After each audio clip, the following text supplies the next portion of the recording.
With the Tar Heels going up against the Blue Devils in the Final Four, how do you see this game playing out when it's all said and done? Listen, it's going to be a gritty game. Believe it or not, this is the first time these two schools have faced each other in the tournament in their existence. I know that's almost impossible to believe, but it is a fact. Now, the fact that this is a game to make it or break it into the national championship just makes this that much better. I mean, of course, if this was a national championship game, I would actually lose my mind. But, I'll settle for a Final Four to go to the Natty.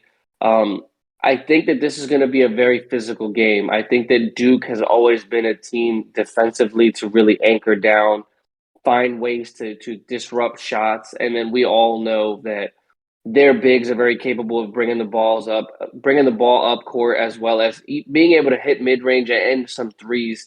I am concerned with, of course, the chip on their shoulder from the game that we had played to end out the regular season. It being Coach K's last year, I'd be naive to say that I don't think that this might be a little too scripted for Coach K to go out on top. The greatest collegiate, wow, words are difficult. The greatest collegiate coach of all time to go out with a bang and win a national championship. Sounds like a perfect walk off into the sunset kind of moment. But, me being a UNC fan, I'm going to have some faith in my guys. I'm scared and I'm skeptical because we have been taking a little bit more jump shots than I would like to see. I get enough of that from the Mavericks, and sometimes it pisses me off, especially when we keep shooting. But shots have been going down, and that's in big kudos to Brady Manick, our transfer from Oklahoma, and then obviously Caleb Love has been doing his thing. Some games he's been cold, but he did have that one game in the Sweet 16 against UCLA where he just carved it up. There wasn't anything else I could say. I mean, he had 30 points in that game. I mean, Brady Manick went off in the Baylor game before he got ejected. Armando Bacot had 20 and 20 last game against St. Peter's. So, I mean, every single person on this team has been able to do what they needed to do. And it's just been absolutely incredible. So, I mean, this run has been magical. Leaky Blackman playing great defense. RJ Davis had a couple of games where he went out there and he did his thing. One game having 10 assists, one game having 30 points. My biggest concern, aside from the jump shots, is depth. We usually run a seven-man rotation at most, and I literally mean at the most because of either foul trouble or just genuine exhaustion. We'll throw in Puff Johnson out there, Cam Johnson's little brother, for defensive purposes and maybe the occasional three in the corner. And then, of course, we have Dontrez Styles coming in for Armando Bacot or Brady Manick when they need a rest. Excuse me. Sorry about that. Allergy to kick in my butt tonight. But if we can find a way to bully Duke in the paint, get them into some foul trouble, and then hit those open shots. We need Caleb Love to be aggressive and attack the basket. We need Brady Manick to hit those shots. And we just need the team to come together to be disruptive. We need to create turnovers. We need to keep the ball away from them, and we need to run in transition.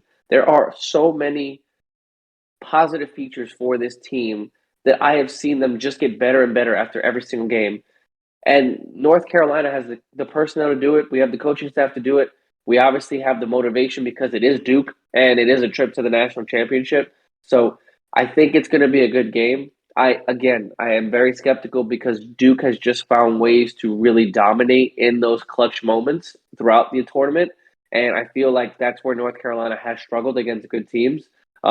We are still struggling to inbound the basketball. We are still struggling to combat a full court press. So, I mean, if anything, I know Coach K sees the adjustments that they need to make to win. I know that they see the tunnel in front and they see the goal of let's end our coach's collegiate career with a championship. And what better way to get to that than beat North Carolina? So we're set for a match for the ages, bro. I'm not gonna lie to you. This may go down as one of the most competitive Final Four matchups in collegiate basketball history, just because you don't need a playoff scenario, an ACC tournament scenario, to know that Duke, North Carolina, naturally is one of the greatest rivalries in all of sports. You put them now in this setting of a Final Four to go into the national championship, it makes it that much more intense. So I'm looking forward to the game. I'm scared as shit. I got my Tar Heels winning, and we I want that rematch. I've been telling Kyle since the tournament started and North Carolina started getting to that stage a little bit more towards the Sweet 16. I said I need a rematch from 2016. I want Nova, but first we got to go through Duke. So Tar Heels, baby, all day. This is going to be a very competitive game, like you mentioned. And I think it's going to be interesting to kind of see how UNC adjusts. Just because when you go up against a team, essentially a Cinderella story with St. Peter's, I'm not saying that I'm going to like disrespect St. Peter's because they had a great run. But if you're looking at UNC's perspective going into a into an Elite Eight situation, you couldn't have asked for a better matchup just because UNC was able to use their size and their athleticism and essentially just bully St. Peter's pretty much throughout most of the game. And it sets it up for a great matchup against the Blue Devils. Now, the way that I see this game playing out is I think, like I said, going to be a competitive game. And I think when I look at how this game is going to play out, I think Duke is going to, I, they're going to look at this as a revenge game simply just because I think, Kevin, we could both say this. Coach K vividly remembers how that last home game went for him. And it did not end well because after the game took place, Coach K got on a microphone and was talking to the fans at, at Duke's Arena. And he was visibly frustrated by the performance that the players of Duke had against UNC. And I imagine that is going to be something that Coach K is going to use as motivation and fuel going into this matchup against the Tar Heels. And the way that I see this game playing out, I do see the Blue Devils getting revenge against the Tar Heels and moving on to the national championship. I think when you look at UNC, UNC is going to have to slow down three potential players, and I don't think that they're going to be able to. Because when you look at Banchero's been solid throughout this entire NCAA tournament run. When you look at guys like Wendell Moore has been solid at moments throughout this NCAA tournament.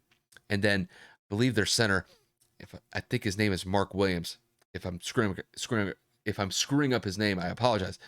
But he's been able to lock down that center position for the Blue Devils throughout this postseason run. And I think that's something that UNC is going to have a difficult time to deal with going into this matchup. All in all, though, I think this is going to be a great game. You know, you have the Tar Heels going up against the Blue Devils. It's just a classic ACC rivalry that will stand the test of time. But I do think that Coach K's coaching experience is going to be favorable in this one. And I think it's going to be the edge in this one. But I think when it's all said and done, I think Duke only wins this game by like 4 or 5 points when it's all said and done. Just because, you know, these UNC Duke games, they always come down to the wire. They are always gritty matchups. But I think Duke gets revenge in this one and they move on to the national championship. And that's just how I see it.